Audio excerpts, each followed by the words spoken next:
बिस्मिल्लाहिर्रहमानिर्रहीम। अस्सलामु अलैकुम।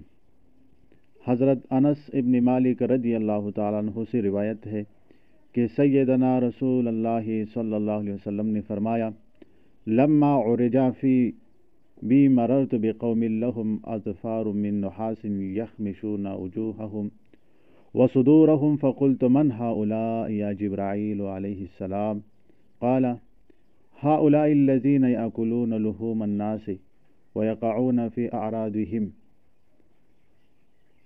हदीस नंबर 4878 सुनन अबी दाऊद। तर्जुमा, जब मुझे महराज करवाई गई, मेरा गुज़र ऐसे लोग पर हुआ जिनके नाखून तानबे के थे। इनके साथ वह अपने चेहरों और सीनों को नोच रहे थे। मैंने कहा, ए जिब्राईल अलैहिस्सलातु वस्सलाम, ये कौन लोग हैं?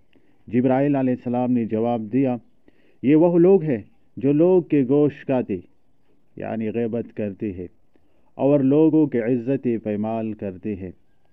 इस हदीस मुबारक में ग़ीबत और मुसलमानों की इज़्ज़त पैमाल करने का सज़ा बयान हुई कि ऐसे लोग जहन्नम में तांबे के नाखून से अपने चेहरे और सीने नोचेगी। लिहाजा ग़ीबत, बहतान, चुगली और किसी भी तरीके से मुसलमान को बेइज़्ज़त करने से परहेज़ करना ज़रूरी है। अल्लाह ताला आप और हमको ग़ीबत करने और मुसलमान के इज़्ज़त पैमाल करने से महफूज करे और इस हदीस पर अमल करने की तौफ़ीक़ अता फरमाए।